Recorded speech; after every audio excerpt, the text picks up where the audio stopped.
رب العالمين، والصلاة والسلام على سيد الأنبياء والمرسلين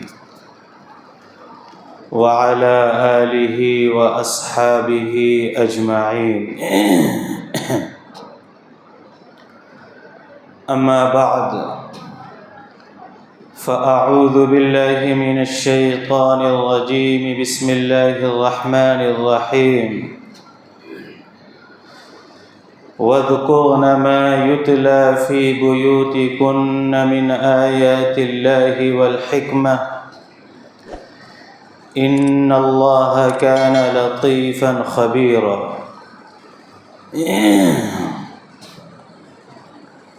وقال النبي الكريم صلى الله عليه وسلم: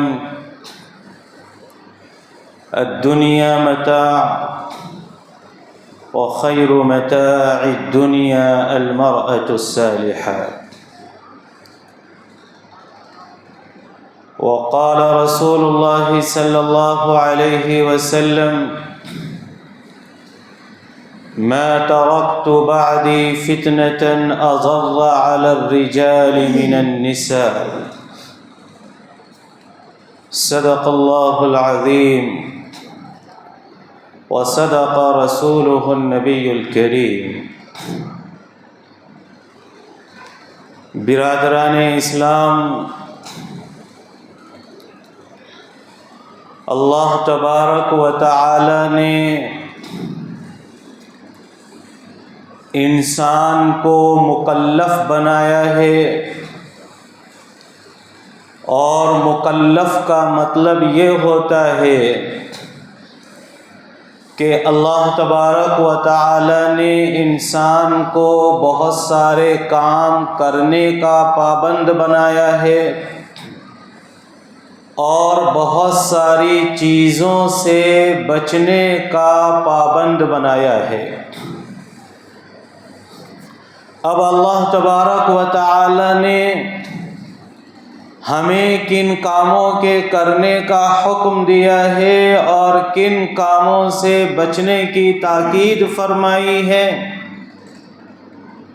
اس کا علم حاصل کرنا ہر انسان کے اوپر ضروری ہے، چاہے وہ مرد حضرات ہوں چاہے وہ خواتین ہوں. اتنا علم حاصل کرنا یہ فرض عین ہے، اور اسی کو رسول اللہ صلی اللہ علیہ وسلم نے اپنی مبارک حدیث کے اندر فرمایا ہے: طلب العلم فریضہ، کہ علم کا حاصل کرنا یہ فرض ہے. اور علم سے مراد علم دین ہے، شریعت کا علم ہے، اسلام کی تعلیمات ہیں کہ اللہ تبارک و تعالی نے بندے کو کن کاموں کے کرنے کا حکم دیا ہے ان کا علم حاصل کرنا ہے، اور کن کن چیزوں سے بچنے کا حکم دیا ہے ان تمام چیزوں کا علم حاصل کرنا ہے. یہ مردوں کے لیے بھی ضروری ہے اور خواتین کے لیے بھی ضروری ہے.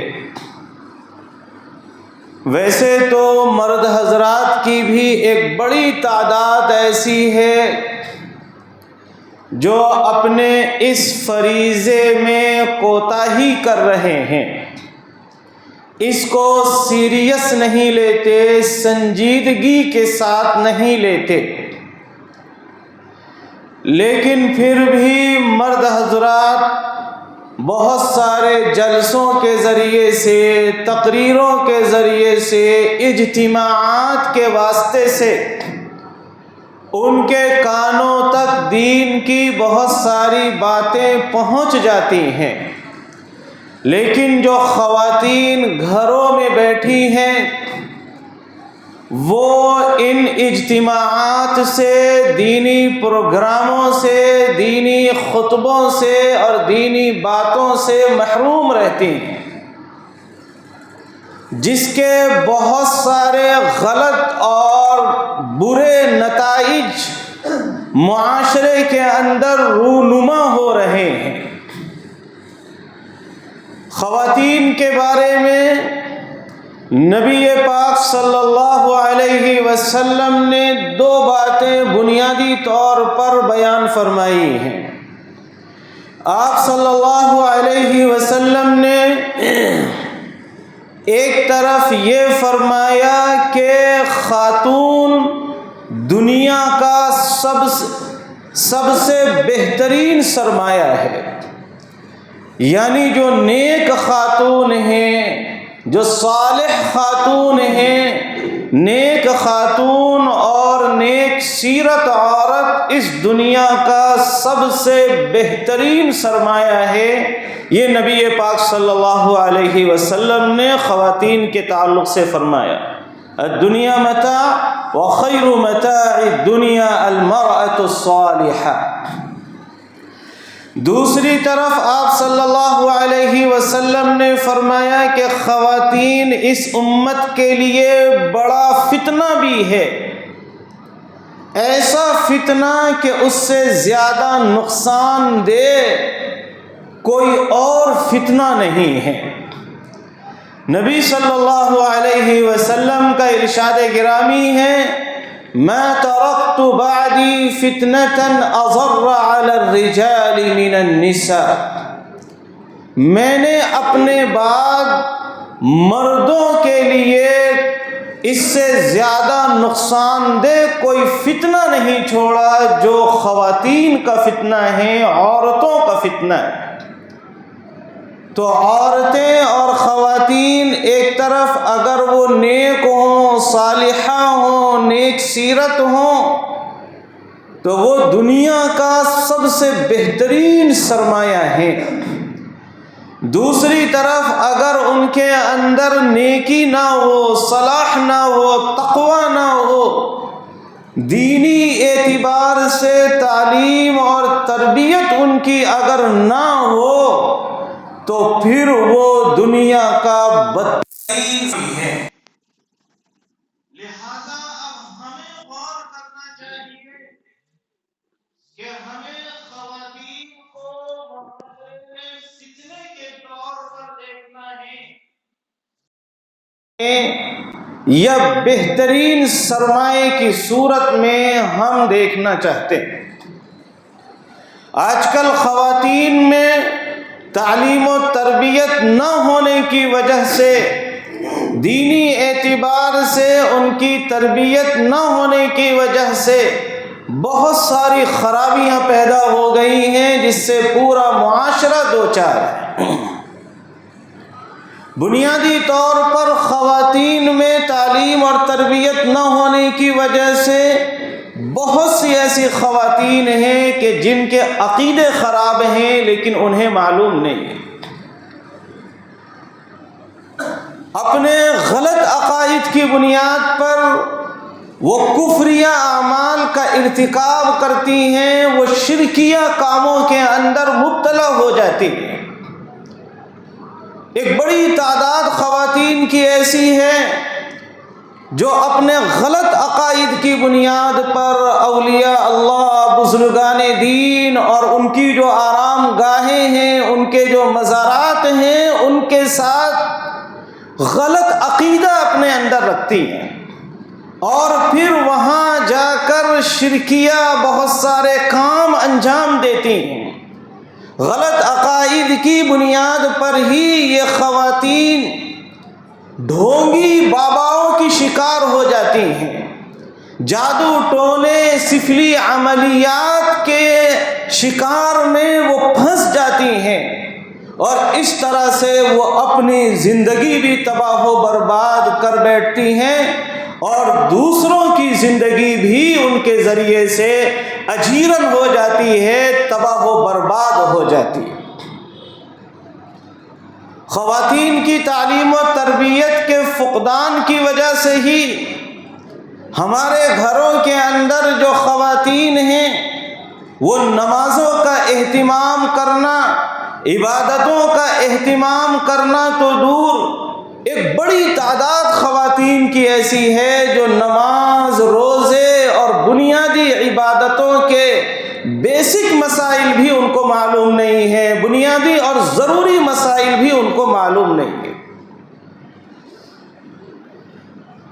جس کی وجہ سے گھروں میں نمازوں کا اہتمام نہیں ہوتا، گھروں میں عبادتوں کا اہتمام نہیں ہوتا، ہمارے گھروں کے اندر قرآن کریم کی تلاوتوں کا اہتمام نہیں ہوتا، ہمارے گھروں سے قرآن کی تلاوت کی صدائیں بلند نہیں ہوتی، بلکہ اب صورتحال یہ ہو گئی ہے کہ ہمارے گھروں سے ٹی وی کی آواز آتی ہے، ہمارے گھروں سے موبائل کی آواز آتی ہے، ہمارے گھروں سے باجے کی آواز آتی ہے، ڈی جے کی آواز آتی ہے۔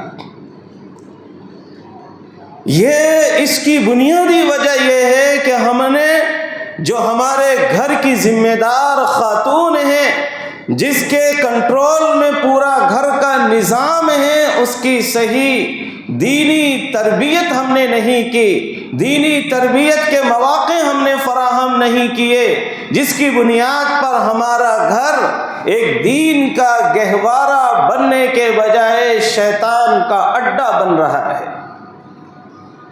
ہمارے گھر میں رحمت کے فرشتے آنے کے بجائے ابلیس کے کارندے آ رہے ہیں، ہمارے گھروں کے اندر چین اور سکون، راحت و آرام کے بجائے بے چینی اور اضطراری کیفیتیں، لڑائی جھگڑوں کی کیفیتیں پیدا ہو رہی ہیں۔ وجہ اس کی یہ ہے کہ جس گھر کے اندر عبادتوں کا اہتمام نہیں ہوگا، تلاوتوں کا اہتمام نہیں ہوگا، وہاں فرشتوں کا کوئی کام نہیں ہے، وہ شیطانوں کا اڈا بنے گا۔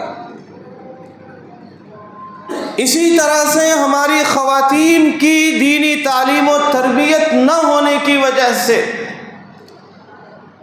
ان کو پردہ کیسے کرنا چاہیے، پردے میں کون سا کپڑا استعمال کرنا چاہیے، نقاب کے طور پر، برقعے کے طور پر، کس طرح کا نقاب، کس طرح کا حجاب استعمال کرنا چاہیے، ہماری خواتین کو اور ہماری بچیوں کو اس کا علم نہیں ہے، جس کی وجہ سے پردے میں بھی بے پردگی ہو رہی ہے۔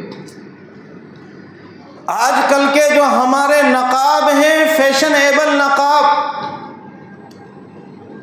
جس کے اندر ہر طرح کا ڈیزائن بنایا جاتا ہے، ہر طرح کی خوبصورتی اس میں رکھنے کی کوشش کی جاتی ہے، اور اس نقاب کو اس طرح سے تیار کیا جاتا ہے کہ اس کے اندر شیطان اٹریکشن ڈالتا ہے، شیطان اس میں میلان ڈالتا ہے، اس کی طرف اپنے کارندوں اور اپنے جیسے انسانوں کے میلان کے مواقع فراہم کرتا ہے۔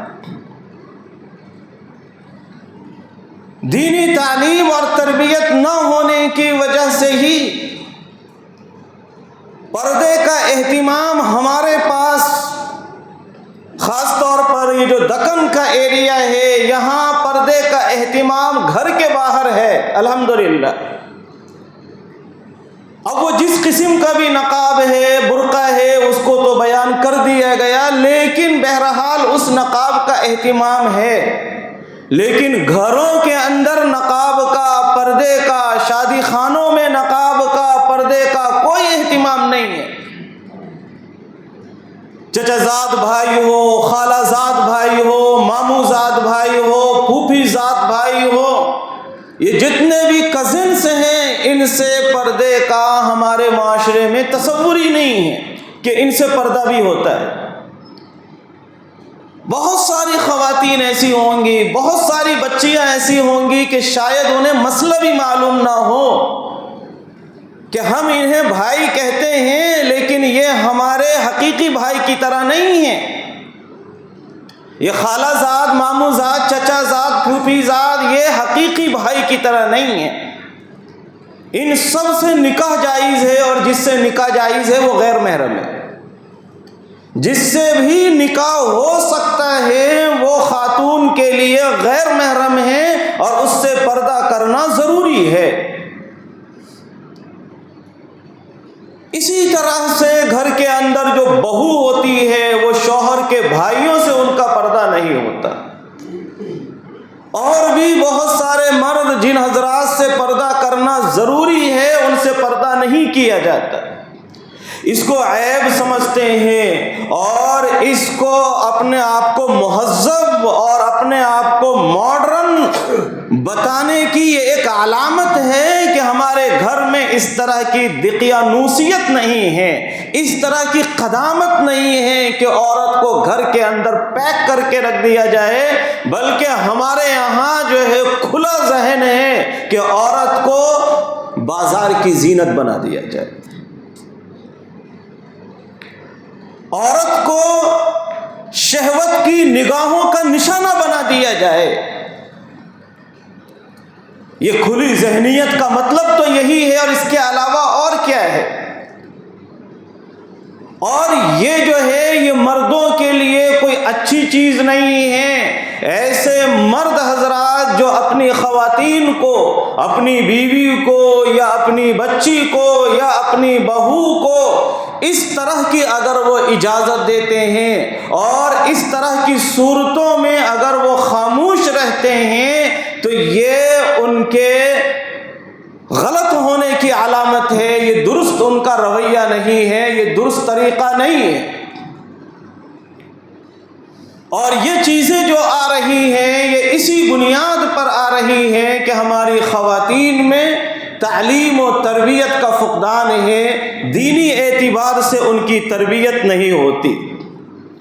اسی طرح سے دینی اعتبار سے تربیت نہ ہونے کا ایک جو بھیانک نتیجہ ہے, جو برا نتیجہ ہے, وہ ہے ہمارے معاشرے میں غیر اسلامی رسم و رواج. شادی کا موقع ہو, خوشی کا موقع ہو یا غم کا موقع ہو, خوشی کے موقع پر بھی بہت ساری رسم و رواج ہیں, شادی کے موقع کی بہت ساری رسم و رواج, اور تقریباً وہ تمام کی تمام رسم ہمارے اندر جو آئی ہے وہ برادران وطن کے یہاں سے آئی ہے, وہ ہمارے یہاں نان مسلمس کی طرف سے آئی ہیں. ان کے معاشرے میں, ان کے قرب میں رہنے کی وجہ سے, ان کے پڑوس میں رہنے کی وجہ سے ان کے اثرات کو ہم نے غیر محسوس طریقے پر قبول کیا ہے. اسی طرح سے غم کے موقع پر بھی, انتقال کے موقع پر بھی بہت ساری رسم و رواج ہمارے یہاں.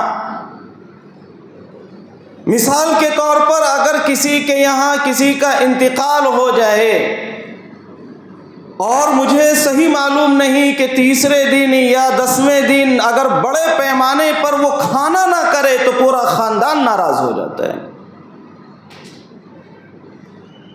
یعنی غم کے موقع پر بھی کھانا کرنا ہے اور ان سب کو بلا کر یہ کھانا کھلانا ہے, نہیں تو پورا خاندان ناراض ہو جائے گا کہ ہمارا تو انہوں نے کھا لیا اور ہمیں نہیں کھلایا. یہ کس طرح کی مینٹلٹی ہے, کس طرح کی ذہنیت ہے, یہ اسلامی تصور تو نہیں ہے. عین جس دن انتقال ہوتا ہے اس دن بھی بڑے پیمانے پر کھانا تیار کیا جاتا ہے, اور جنازے میں جتنے لوگ شریک ہوتے ہیں تقریباً لوگ وہ کھانا کھا کر جاتے ہیں. یاد رکھیں شریعت کا جو موقف ہے اس سلسلے میں وہ معتدل ہے. شریعت یہ کہتی ہے کہ اگر آس پاس کھانے کا انتظام نہیں ہے, ہوٹلز نہیں ہیں, کھانا آپ خرید کر نہیں کھا سکتے, آپ کا گھر اتنی دور ہے کہ آپ کھانے کے وقت تک نہیں پہنچ سکتے, غیر معمولی پریشانی میں مبتلا ہو جائیں گے. اتنی دور دراز سے اگر کوئی مہمان جنازے میں شرکت کرنے کے لیے آیا ہے اور پھر اس کے پاس کھانے کا انتظام کرنے کا نہیں ہے, آس پاس ہوٹل نہیں ہے یا اس کے پاس انتظام نہیں ہے, صرف ایسے لوگوں کے لیے معمولی کھانے کا, سادہ کھانے کا انتظام کرنے کی اجازت ہے. یہ نہیں کہ بڑی دیگ چڑھا دی جائے اور بڑی دعوت کی جائے اور جتنے لوگ شریک تھے دعوت کا کھانا سمجھ کر، ٹیسٹی کھانا سمجھ کر، ذائقہ لے لے کر جو ہے اس کھانے کو کھائیں، اور اگر اس طرح کی دیگ نہ چڑھائی جائے تو گھر والوں پر سوار ہو جائیں کہ تم نے ایسا کیوں کیا۔ وہ بیچارے پہلے سے غم کے اندر ہیں، ان کے یہاں موت ہوئی ہے، ان کے یہاں انتقال ہوا ہے، پھر ان کے اوپر اس طرح سے پریشر ڈالنا یہ انتہائی غیر انسانی حرکت ہے۔ بہت سی دفعہ تو وہ کھانا جائز بھی نہیں ہوتا ہے جس گھر کے اندر اگر بڑے کا انتقال ہوا ہے، مثلاً والد کا انتقال ہوا ہے اور ابھی بھائیوں میں مال وراثت تقسیم نہیں ہوا، مال تقسیم نہیں ہوا ہے، اور والد کے ہی مال میں سے جن کا انتقال ہوا ہے اس دعوت کا انتظام کیا گیا، تو عام حالات میں یہ کھانا جائز ہی نہیں ہوتا۔ اس میں سب کا حصہ ہے، جتنے بھی وارثین ہیں سب کا حصہ ہے۔ وہ موقع ایسا نہیں ہوتا کہ سب سے اجازت لی جائے کہ ہم والد کا جو مال وراثت ہے اس میں سے کیا سب کی اجازت ہے کہ ہم اس میں سے مہمانوں کے لیے کھانا بنائیں۔ اجازت نہیں لی جاتی، یا اگر اجازت لی بھی جائے تو وہ موقع ایسا ہوتا ہے کہ چاہتے نہ چاہتے ہر ایک کو اجازت دینی پڑتی ہے، ورنہ لوگ کہیں گے کہ دیکھو یہ مال کا حریص ہے۔ چاہتے نہ چاہتے جو اجازت دی جاتی ہے شریعت میں اس اجازت کا اعتبار نہیں ہے۔ طیب خاطر ہونا ضروری ہے، پوری رضامندی ہونا ضروری ہے۔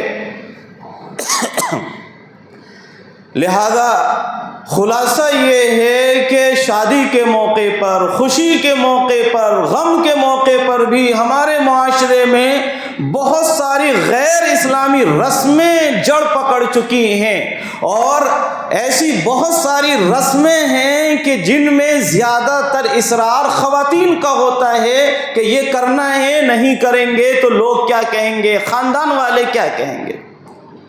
خواتین اس طرح سے اصرار کیوں کر رہی ہیں؟ اس لیے کہ ان کی دینی تربیت نہیں ہوئی ہے، ان کو دین کے بارے میں معلوم نہیں ہے، ان رسموں کی قباحت اور برائی کے بارے میں ان کو معلوم نہیں ہے۔ اسی طرح سے ہمارے گھروں کے اندر شوہر کے حقوق کیا ہیں، بیوی کے حقوق کیا ہیں، ایک دوسرے کے بڑوں کے حقوق چھوٹوں پر کیا ہیں، چھوٹوں کے حقوق بڑوں کے اوپر کیا ہیں، اس کا بھی علم نہیں۔ ساس کو یہ معلوم نہیں کہ بہو کے کیا حقوق میرے اوپر ہیں، بہو کو یہ معلوم نہیں کہ ساس کے کیا حقوق میرے اوپر ہیں۔ لہذا اب دونوں ایک دوسرے کے خلاف محاذ جنگ کھولے ہوئے ہیں۔ ساس بہو کے اوپر ظلم کر رہی ہے، موقع ملا تو بہو ساس کے اوپر ظلم کر رہی ہے۔ یہ دونوں کے جو جھگڑے ہیں اور اس طرح سے دیگر جو جھگڑے گھروں کے اندر ہوتے ہیں، اس کی بنیادی وجہ یہ ہے کہ ہماری خواتین میں تعلیم کی، دینی تعلیم کی اور دینی اعتبار سے تربیت کی کمی ہے۔ ہم نے ان کو دین کے اعتبار سے صحیح تعلیم نہیں دی اور ان کی ہم نے صحیح تربیت نہیں کی۔ خواتین کے کندھوں کے اوپر پورے معاشرے کی اصلاح کی ذمہ داری ہے۔ جب ایک خاتون نیک ہوتی ہے تو پورا معاشرہ نیک ہوتا ہے۔ خاتون اگر نیک نہیں ہوگی تو معاشرہ پھر شیطانوں سے بھر جائے گا۔ آج کل جو مغربیت کا ایک سیلاب آیا ہے، ماڈرنیٹی کا ایک سیلاب آیا ہے، خواتین میں خود مختاری کا، آزادی کا جو ایک تصور خواتین کے ذہن و دماغ کے اندر بٹھایا گیا ہے، خواتین میں خود کفیل ہونے کا جو ایک شوشہ چھوڑا گیا ہے، خواتین کو معاشی اعتبار سے، اقتصادی اعتبار سے خود مختار ہونے کا جو پروپیگنڈا کیا گیا ہے، اس کی بنیاد پر خواتین کی جو حقیقی ذمہ داری تھی، یعنی صالح معاشرے کی تشکیل، معاشرے میں اپنا کردار صحیح طور پر ادا کرنا، خواتین نے اس ذمہ داری سے منہ موڑ لیا۔ اب یہ خواتین ہوٹلوں کی زینت ہیں، ایئرپورٹس کی زینت ہیں، فلائٹوں میں یہ پیسنجرز کی نگاہوں کی زینت ہیں، اور جو ہے مختلف جگہوں پر یہ زینت بنی ہوئی ہیں۔ جو گھر کی رونق ہونی چاہیے وہ گھر کے چراغ کو گل کر کے وہ باہر شیطانی اڈوں کی جا کر زینت بن گئی ہے۔ وجہ اس کی یہ ہے کہ خواتین کے اندر تعلیم نہیں ہے، خواتین کے اندر دینی اعتبار سے تربیت نہیں ہے۔ اسی طرح سے اولاد کی تربیت کیسے کرنی ہے؟ خواتین کی تربیت ہوگی تو اولاد کی تربیت ہوگی۔ جب پودا ہی صحیح نہیں ہے تو اس سے نکلنے والا جو پھل ہے وہ کیسے صحیح ہوگا؟ آج کل خواتین کو نہیں معلوم کہ اولاد کی تربیت کیسا کرنی ہے۔ موبائل کے ذریعے سے اولاد کی تربیت ہو رہی ہے۔ بچہ اگر گانا سنا دے تو اس کو اپریشیٹ کیا جا رہا ہے، اس کو شاباش کہا جا رہا ہے کہ بچے نے گانا سنا دیا۔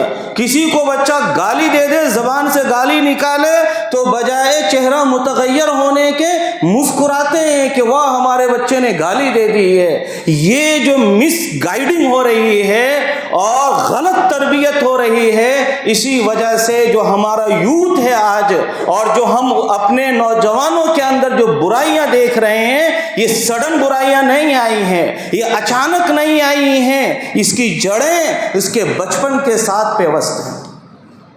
ماؤں نے صحیح تربیت نہیں کی، والدین نے صحیح تربیت نہیں کی، جس کی بنیاد پر بچوں کی آج کل یہ کیفیت ہوئی ہے۔ پہلے مائیں صحیح تربیت کرتی تھیں تو خواجہ معین الدین، اولیاء اللہ جیسے بزرگان دین پیدا ہوتے تھے۔ پہلے مائیں صحیح تربیت کرتی تھی تو ٹیپو سلطان جیسے بہادر پیدا ہوتے تھے۔ آج تربیت غلط ہو رہی ہے تو پھر آج جس طرح کا ہمارا طبقہ ہمارے سامنے آ رہا ہے وہ ہماری نگاہوں کے سامنے۔ لہذا ضرورت ہے اس بات کی کہ جہاں ہم مردوں کے لیے دینی تعلیم کے، دینی تربیت کے بہت سارے پروگرامز کرتے ہیں، وہیں خواتین کے لیے بھی اس کا نظام بنایا جائے۔ خواتین کی دینی تربیت کیسے ہوگی اس کا نظام بنانا یہ ہماری ذمہ داری ہے، مردوں کی ذمہ داری ہے۔ ایک خاتون جہاں بہت سارے مردوں کو جنت میں لے کر جائے گی، وہیں ایک خاتون مردوں کی ایک بڑی جماعت کو اپنے ساتھ جہنم میں بھی لے کر جائے گی۔ اگر ہم نے ان کی صحیح تربیت نہیں کی تو جہاں وہ خاتون جہنم میں جائے گی، اس کی وجہ سے ممکن ہے کہ ہم بھی وہیں پہنچیں۔ لہذا یہ ہماری ذمہ داری ہے، اور اس ذمہ داری کا احساس کرتے ہوئے اس مسجد کی انتظامیہ نے یہ فیصلہ لیا ہے کہ ہفتے میں ایک دن انشاءاللہ خواتین کے لیے پروگرام ہوگا۔